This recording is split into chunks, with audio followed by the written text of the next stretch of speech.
Assalamualaikum warahmatullahi wabarakatuh.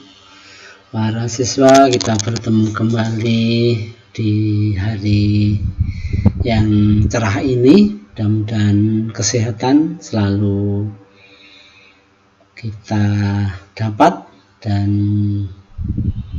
semangat terus. Mari sama-sama kita belajar. Mudah-mudahan ilmu yang kita pelajari merupakan ilmu yang bermanfaat dan termasuk amal soleh di mata Allah Subhanahu wa Ta'ala. Yaitu mari pertemuan pada siang hari ini kita buka bersama-sama dengan membaca basmalah. Kita mulai. Bismillahirrahmanirrahim.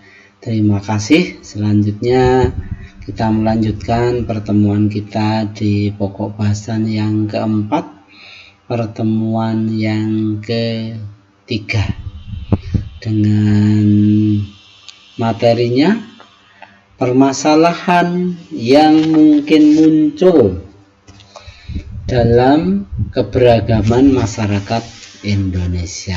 Saya ulang, permasalahan yang mungkin muncul dalam keberagaman masyarakat Indonesia. Itu ya, bisa dicatat dulu.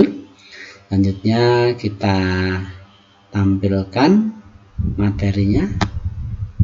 Nah, silakan untuk dicatat terlebih dahulu sehingga nanti paling tidak kita sudah punya semacam gambaran. Yang namanya permasalahan berarti kan masalah itu pasti ada, selalu ada. Setiap kita bernapas, setiap yang hidup pasti punya permasalahan dan akibatnya yang muncul kaitannya dengan apa? Keberagaman atau keadaan bangsa Indonesia yang bermacam-macam ini. Oke, kita mulai ya. Selanjutnya, masalah sosial menurut Suryono Sukamto adalah suatu ketidaksesuaian antara unsur-unsur kebudayaan atau masyarakat yang membahayakan kehidupan kelompok sosial ya. Jadi masalah itu karena tidak sesuai ya, tidak antara keinginan dan harapan tidak ketemu gitu ya. Masalah sosial muncul akibat terjadinya perbedaan yang mencolok. Perbedaannya mana? Antara nilai dalam masyarakat dengan realita yang ada. Jadi antara aturan ya, nilai-nilai itu aturan-aturan dengan realita, dengan kenyataan tidak cocok. Sumber masalah sosial adalah proses sosial dan bencana alam. Jadi proses sosial dan bencana itu sumber masalah sosial. Jadi masalah sosial ada jika masih terdapat kebutuhan dalam masyarakat yang tidak terpenuhi. Jelas ya.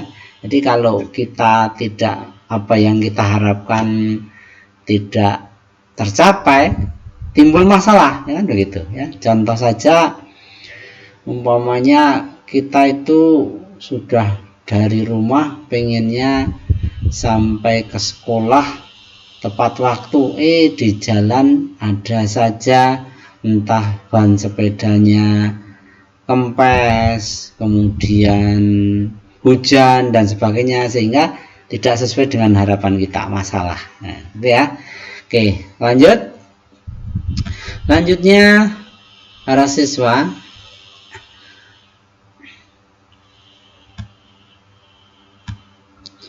bahwa masalah sosial tadi itu dipengaruhi oleh banyak faktor. Yang pertama, faktor ekonomi.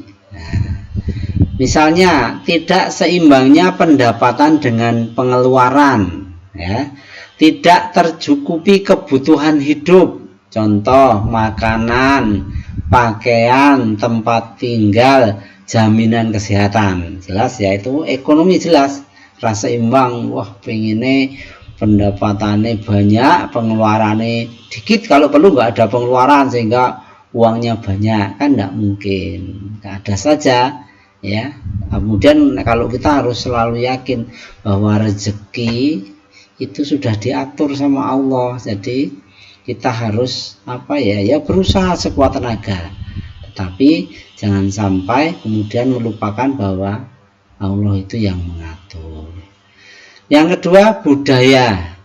Kemajuan teknologi itu, pengaruh budaya asing, gaya hidup itu sangat mempengaruhi, sehingga itu menjadi suatu masalah ya. Contoh di negara kita yang kita agamanya jelas semua mengatur, tetapi ada yang ingin tidak beragama, kemudian mau bebas-bebasnya.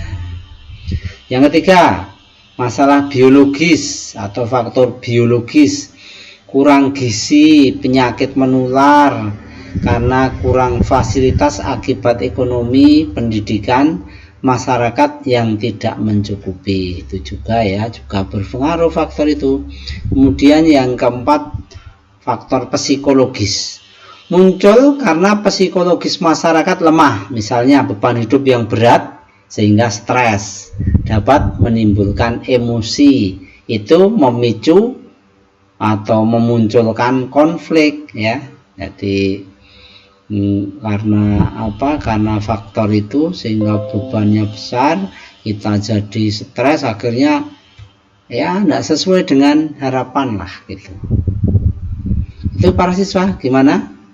Jelas ya penjelasan Pak Adi? Sudah pelan-pelan, nanti bisa diulang lagi, bisa kalian baca juga di buku paket buku di LKS. Boleh juga bertanya sama orang tua kita, apa betul bahwa faktor-faktor tadi mempengaruhi sehingga memunculkan permasalahan, gitu ya.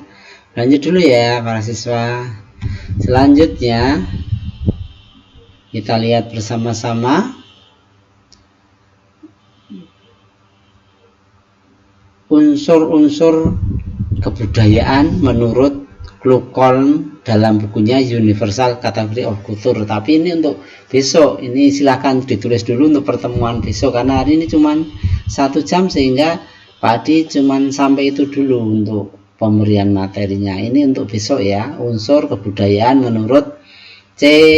Kluckholm dalam bukunya Universal Category of Culture ya.